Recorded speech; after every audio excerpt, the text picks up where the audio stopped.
So, welcome to my YouTube channel, and this is the I think 8th class for the pedagogy special batch.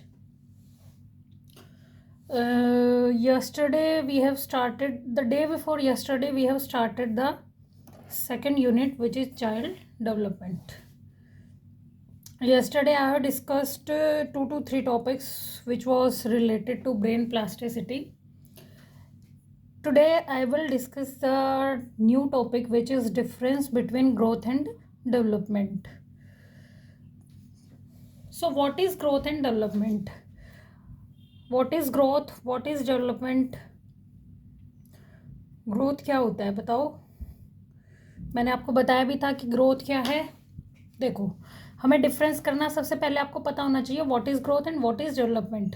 Growth is something which is related to the measurable changes. मतलब जैसे बच्चा grow करता है, body measurement, height, shape, उसका weight, ये सब बढ़ते हैं. तो ये कैसी क्वांटिटीज़ हैं, इनको हम मेजर कर सकते हैं.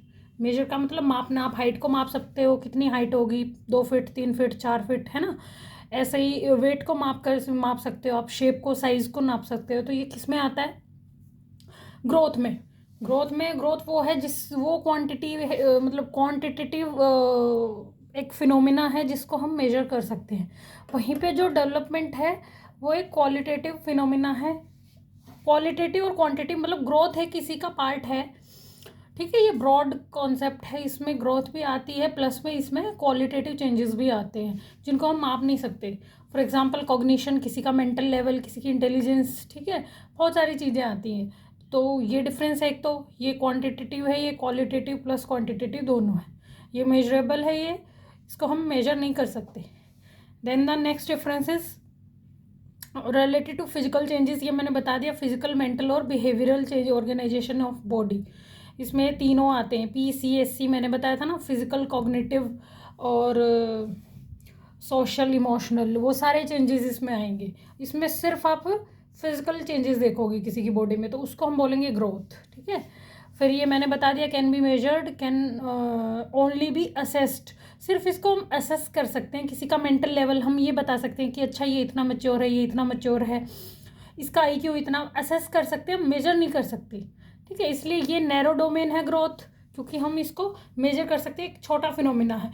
ये ब्रॉडर डोमेन है, इसमें सारे डोमेन्स आ जाते हैं डेवलपमेंट के, इंक्लूडिंग ग्रोथ, मतलब फिजिकल और कॉग्निटिव और सोशल, इमोशनल, ऑल, ठीक है.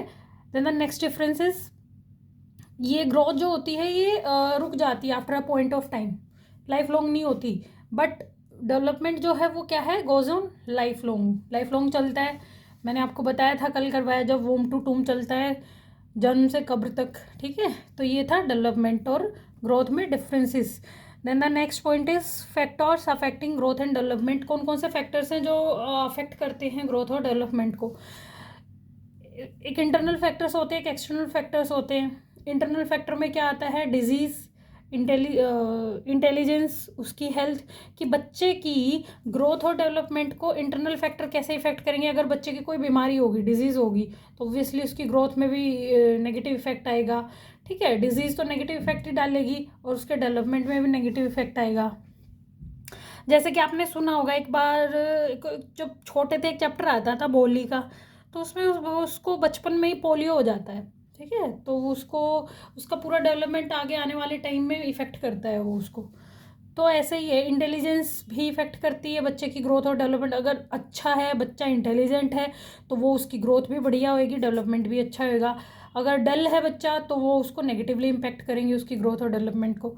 Again goes, same thing goes to health. अगर हेल्थ अच्छी है तो उसकी पॉजिटिवली इफेक्ट करेंगे, ग्रोथ और डेवलपमेंट अच्छा होगा बच्चे का. और अगर क्या है, हेल्थ ही अच्छी नहीं है, तो ना तो उसकी ग्रोथ अच्छी होगी, ना उसका डेवलपमेंट अच्छा होगा. ये तो था इंटरनल फैक्टर्स. अब कुछ एक्सटर्नल फैक्टर्स भी हैं जो इफेक्ट कर देते हैं इन चीज़ों को, जैसे कि सोसाइटी, ठीक है. सोसाइटी, अगर हम एक अच्छा समाज मिला हमें रहने के लिए, हमारी सराउंडिंग अच्छी है, अच्छी फैमिली एनवायरनमेंट है हमारे पास, तो क्या है, बच्चा बहुत अच्छे से अपने फुल पोटेंशियल में ग्रोथ भी करेगा और डेवलपमेंट भी होगी उसकी. वहीं पे अगर सोसाइटी अच्छी नहीं है, वो एक ऐसे क्राइसिस वाली एरिया में है, उसकी सोसाइटी क्राइसिस में है, तो वो बच्चे को नेगेटिवली इम्पेक्ट करेगी। ठीक है, तो ये एक्सटर्नल फैक्टर हो गया। इसमें बच्चे का बेचारे का कुछ रोल नहीं है, ये हम बाहर से उसको जो दे रहे हैं वही मिलेगा उसको। ठीक है, जैसे आज गाज़ा पैलेस्टीन या अफगानिस्तान में आप देख लो, दुनिया में कहीं भी देख लो, या हमारी सोसाइटी में भी आप आसपास देख सकते हो, जो जैसी सोसाइटी में रह रहा है बच्चा वैसा ही बनेगा। फिर आता है फूड। बच्चे को खाना, न्यूट्रिशन उसका अच्छा है तो उसकी ग्रोथ अच्छी होएगी, उसकी डेवलपमेंट अच्छी होएगी। अगर मान न्यूट्रिशन रह गया, बचपन में अच्छे से खाना नहीं दिया गया बच्चे को, तो बच्चा कैसे होएगा? Poor development, poor growth, retarded हो जाएगा वो। उसकी बॉडी फिजिक में भी रिटार्डेशन मिलेगी आपको। ठीक है, टेढ़े मेढ़े पैर, या बच्चा मेंटली भी थोड़ा अंडर डेवलप्ड रह सकता है अगर आपको फूड, उसको बचपन में न्यूट्रिशन अच्छे से नहीं मिला। Then the next is environment, again something related to society. Environment कैसा है? ठीक है, एनवायरनमेंट में कि ये बायोलॉजिकल फैक्टर भी आता है कि पोल्यूशन है, ये है, तो सैनिटेशन नहीं है, गंदगी में रह रहा है, तो ये भी उसकी अगेन ग्रोथ और डेवलपमेंट को नेगेटिवली इम्पैक्ट करेंगे। अगर अच्छा है तो वो उसको पॉजिटिवली इम्पैक्ट करेंगे। ठीक है, फिर रिसोर्सेज या इकोनॉमिक बैकग्राउंड कैसा है बच्चे का। ठीक है, रिसोर्सेज उसको वो मिले या नहीं। ठीक है, ये सब आते हैं, ये सब फैक्टर्स हैं जो अफेक्ट करते हैं किसको? ग्रोथ और डेवलपमेंट ऑफ चाइल्ड। अब आते हैं कुछ प्रिंसिपल्स ऑफ डेवलपमेंट। प्रिंसिपल्स क्या होते हैं? सिद्धांत, हिंदी में हम बोलते हैं इसको सिद्धांत। विकास के कुछ सिद्धांत होते हैं। क्यों क्यों पढ़ रहे हैं हम principles of development? To better understand the broad process, क्योंकि डेवलपमेंट अपने आप में एक ब्रॉड प्रोसेस है। इसको अच्छे से समझने के लिए इसके लिए कुछ प्रिंसिपल्स बनाए गए। जैसे हम सबके अपने लाइफ में कुछ ना कुछ प्रिंसिपल होते होंगे, आई थिंक सो। जैसे मेरे कुछ प्रिंसिपल्स हैं। ठीक है, मैं चीट नहीं करती, मैं झूठ नहीं बोलती, ये मेरे अपने मॉरल प्रिंसिपल्स हैं। मोरालिटी भी नहीं बोल सकती, ये मेरे प्रिंसिपल्स हैं। तो ऐसे ही सबके प्रिंसिपल्स हो सकते हैं लाइफ में, जो क्या करते हैं, जो अच्छा हम क्यों पढ़ते हैं? क्योंकि ब्रॉड प्रोसेस है। ऐसे ही हमारी लाइफ भी एक बहुत ब्रॉड फिनोमिना है। तो हम अपनी लाइफ में अगर कुछ प्रिंसिपल सेट करते हैं तो वो हमें नेविगेट करते हैं। ठीक है, एक डायरेक्शन देते हैं। ठीक है, और अगेन हमें मैनिपुलेशन या 100 तरह की चीज़ों से बचाते हैं। तो इसलिए प्रिंसिपल सेट करना बहुत ज़रूरी है। ऐसे ही डेवलपमेंट में भी कुछ प्रिंसिपल सेट किए गए हैं थिंकर्स के द्वारा, या साइकोलॉजिस्ट हम जिसको बोल सकते हैं। तो उसी में आता है first principle, which is principle of continuity, कि लाइफ लॉन्ग प्रोसेस है। मैंने बताया था, कब्र से, जन्म से कब्र तक चलता है प्रिंसिपल, मतलब डेवलपमेंट। तो कॉन्टीन्यूअस है। हाँ, इसमें थोड़ा स्टिप डाउन ऐसे ऐसे हो सकता है, बट चलेगा। कॉन्टीन्यूटी का मतलब है चलेगा। ठीक है, फिर आता है rate of growth and development is not uniform. ठीक है, हम ये नहीं कह सकते कि पूरा ऐसे ही चलेगा यूनिफॉर्मली। ठीक है, कि यहाँ से यहाँ तक गए तो भी सेम डेवलपमेंट, 2 साल, 2 से फिर 4 में गए तो भी सेम, 4 से 6 में भी सेम इक्वल हो रहा है। नहीं, यूनिफॉर्मली नहीं होता, नॉन यूनिफॉर्म पैटर्न में डेवलपमेंट होता है। क्योंकि सब बच्चे एक साथ तो चलना बोलना नहीं सीखते। फॉर एग्जांपल, कोई बच्चा 9 महीने का चलने लगता है, कोई बच्चा 12 महीने में भी नहीं चल पाता, कोई 14 महीने का भी नहीं बोल पाता। तो ऐसे ही यूनिफॉर्म नहीं होता। जो ग्रोथ और डेवलपमेंट है वो नॉन यूनिफॉर्मली होता है, लेकिन पैटर्न सेम होता है। अगेन, पैटर्न से कंफ्यूज मत होना इसको। कैसे पैटर्न? भाई सब बच्चे क्या करते हैं? सब बच्चे सबसे पहले बैठना सीखते हैं। ये नहीं कि कोई बच्चा अफ्रीका का है वो दौड़ने लग गया, इंडिया वाला पहले बैठना सीख रहा, नहीं, ऐसा नहीं है। सीक्वेंस बोल सकते हो, पैटर्न बोल सकते हो, वो सब में यूनिफॉर्म होगा।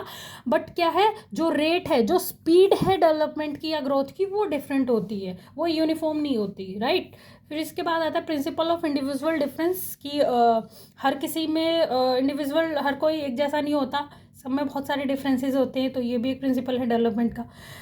Next point is development proceeds from general to specific या gross to fine motor skills, हम बोल सकते हैं। जनरल मतलब सबसे पहले तो बच्चा उठना ही सीखता है, रेस लगाना या फिर वो हॉकी खेलना, क्रिकेट खेलना, खो खो खेलना, वो एक फाइन स्किल्स में चली जाती है। ड्राइंग करना, पेंटिंग करना, राइट, म्यूज़िक कुछ सीखना, वो फाइन स्किल्स, वो अपनी इन फाइन स्किल्स या फाइन मोटर स्किल्स इन जो इनको यूज़ करना बाद में सीखता है। पहले वो ग्रॉस, ग्रॉस मतलब बड़ी, मसल्स का यूज़ करने पहले सीखता है, फाइन मसल्स को बाद में यूज़ करना सीखता है, उंगलियों की पकड़, ग्रिप।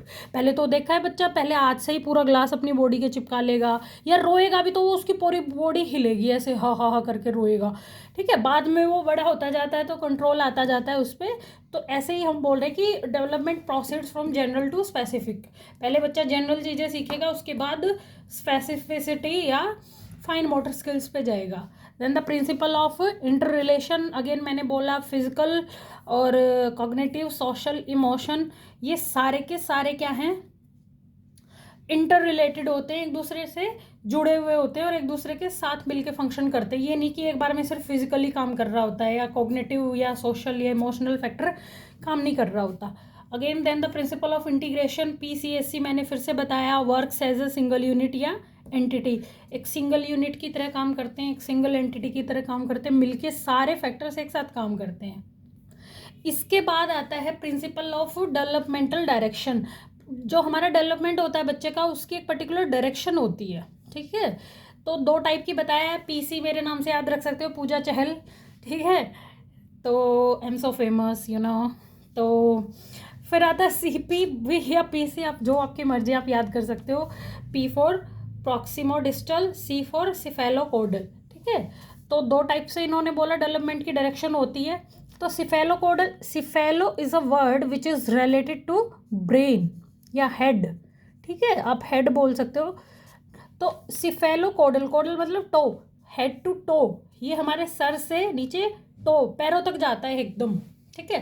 तो एक तो डायरेक्शन ये होती है डेवलपमेंट की कि बच्चे का पहले बच्चा अपनी गर्दन संभालना सीखेगा, ठीक है, उसके बाद अपने हाथ, उसकी अपना डोर्सल पार्ट, फिर अपनी लेग्स। तो डेवलपमेंट ऐसे जाता है, सिफेलोकोडल हेड टू टो, लॉन्गिट्यूडनल इसको हम बोल सकते हैं, देखो जैसे ऐसे जा रहा है, ठीक है, हेड से टो तक। फिर दूसरा जो पार्ट है वो है प्रॉक्सिमोडिस्टल। अच्छा, प्रॉक्सिमिटी आपने कभी वर्ड सुना होगा, इसका मतलब होता है प्रॉक्सिमिटी मतलब नज़दीक, ठीक है, पास। और डिस्टल इज अ वर्ड किससे बना है, डिस्टेंस से, तो डिस्टल मतलब दूर। तो आप इसको बोल सकते हो सेंटर टू पेरिफेरी, सेंटर किसके, प्रॉक्सिमिटी किसके, हार्ट के। तो अपने हार्ट के सेंटर में होता है हार्ट हमारी बॉडी के, तो पेरिफेरी मतलब ऐसे साइड में जाएगा, देखो ये हमारा हार्ट है, सुंदर सा मैंने बनाया, तो ये इधर साइडों में जाएगा, मतलब हार्ट से सेंटर से पेरिफेरी की तरफ जाएगा। एक डेवलपमेंट ऐसे है, एक ऐसे है। तो अगेन ये वही बात होगी, जनरल टू स्पेसिफिक जाएगा। पहले बच्चा जब देखा आपने सुना भी होगा, पहले बच्चे का हेड बनता है, माँ के पेट में होता है जब भी, फिर उसकी हार्ट, लंग्स, लीवर, ऑर्गन्स बनते हैं, फिर बाद में इसके पैर, हाथ और ये लिम्स बनती हैं, ठीक है। तो ये एक वही फिनोमिना है कि डेवलपमेंट प्रोसीड्स फ्रॉम प्रॉक्सिमोडिस्टल वे, सिफेलोकोडल वे। इसके बाद आता है development is spiral and not linear. हमारा जो डेवलपमेंट है वो एक सीधी रेखा में ऐसे नहीं होता कि लीनियर चल रहा है बिल्कुल zigzag, we are not robots, we are human beings, ठीक है। तो हमारा जो डेवलपमेंट है वो एक साइकिल में, एक स्पाइरल वे में चलता है, बैक एंड फोर्थ। एक बार स्पीड आएगी फिर कम हो जाएगी, फिर स्पीड आएगी फिर कम हो जाएगी।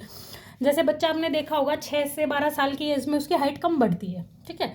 1 से 6 साल तक वो खूब बढ़ता है, खूब बढ़ता है, खूब बढ़ता है, फिर एकदम से हम कहते हैं अरे इसकी तो हाइट रुक गई। हाइट नहीं रुकी, वो क्या कह रहा है, कर रहा होता है उस टाइम पे, कंसोलिडेट कर रहा होता है अपना डेवलपमेंट। कैसे, उसकी मसल्स, उसकी मांसपेशियां मजबूत हो रही होती है, स्ट्रेंथ आ रही होती है, ग्रिप उसकी बॉडी में स्ट्रेंथ आ रही होती है, ठीक है। तो कंसोलिडेट करता है, तो उस वजह से हमारा जो डेवलपमेंट है वो स्पाइरल उसमें होता है। Then next point is early development is more critical than later. ये तो बहुत कॉमनली भी आपने सुना होगा कि अर्ली डेवलपमेंट जो 1 से 5 या 6 साल तक के बच्चे का डेवलपमेंट होता है वो बहुत ज़्यादा क्रिटिकल, बहुत ज़्यादा इंपॉर्टेंट होता है देन द लेटर। बचपन की चीज़ें, बचपन के इंसिडेंट्स या बचपन की बातें भुलाए नहीं भूलती, मतलब हर बच्चे को इम्पैक्ट करती है और वेरी डीपली इम्पैक्ट करती हैं। अगर वो उन चीज़ों से वंचित रह गया उस टाइम पे बचपन में, तो वो फिर पूरी लाइफ निकल जाती है, बच्चा रिकवर नहीं कर पाता, ठीक है। तो ये आपने सुना भी होगा, बोलते हैं कि 1 से 5 साल के बच्चे में 85% या 90% ब्रेन डेवलप हो चुका होता है। तो मैक्सिमम इनपुट आप उस टाइम दे सकते हो बच्चे को, जो आप बनाना चाहते हो, जैसा बनाना चाहते हो। तो इसलिए अर्ली डेवलपमेंट क्रिटिकल है देन द लेटर।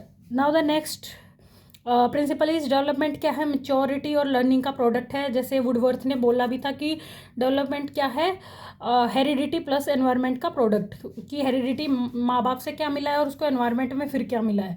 तो वो ही बच्चे का डेवलपमेंट बनेगा। तो ठीक है, तो maturation is something related to heredity.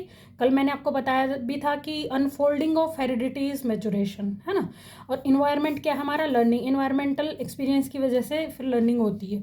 तो ये है। फिर लास्ट प्रिंसिपल है वो प्रिंसिपल ऑफ इंटर रिलेशन। ये मैंने पहले भी बताया कि पीसीएससी जो हैं 4 डोमेन्स हैं जो ये आपस में क्या होते हैं, कनेक्टेड होते हैं, इंटर रिलेटेड होते हैं, एक दूसरे से जुड़े हुए होते हैं और एक साथ मिलकर काम करते हैं। फॉर एग्जाम्पल क्रिकेट के मैच पे आप देखो, वहाँ पे जो भी खिलाड़ी है उनका फिजिकली तो वो भाग रहे हैं, दौड़ रहे हैं, खूब वो कर रहे हैं, ठीक है, वो पार्ट भी काम कर रहा है, उनकी बॉडी भी। फिर कॉग्निटिव वो ब्रेन भी लगा रहे हैं कि कहाँ पे किस उसको लगाए, कहाँ पे कौन से, अब कौन बॉलिंग करेगा, ठीक है, अब कौन जाएगा फील्डिंग के लिए, ये सब चीज़ें। तो वहाँ पे वो ब्रेन भी यूज़ कर रहे होते हैं अपना। सोशल, वो एक एज अ टीम मिलके खेल रहे हैं, तो ये सोशल फैक्टर हो गया। इमोशनल, ऑब्वियसली कंट्री के लिए खेल रहे हैं तो वहाँ पे उनके इमोशंस भी इन्वॉल्व होते हैं, ठीक है, वो पूरा जोर लगाते हैं अपने देश के लिए खेलने के लिए। तो ये थे कुछ प्रिंसिपल्स ऑफ डेवलपमेंट एंड या दैट्स इट। तब तक के लिए bye, take care, God bless.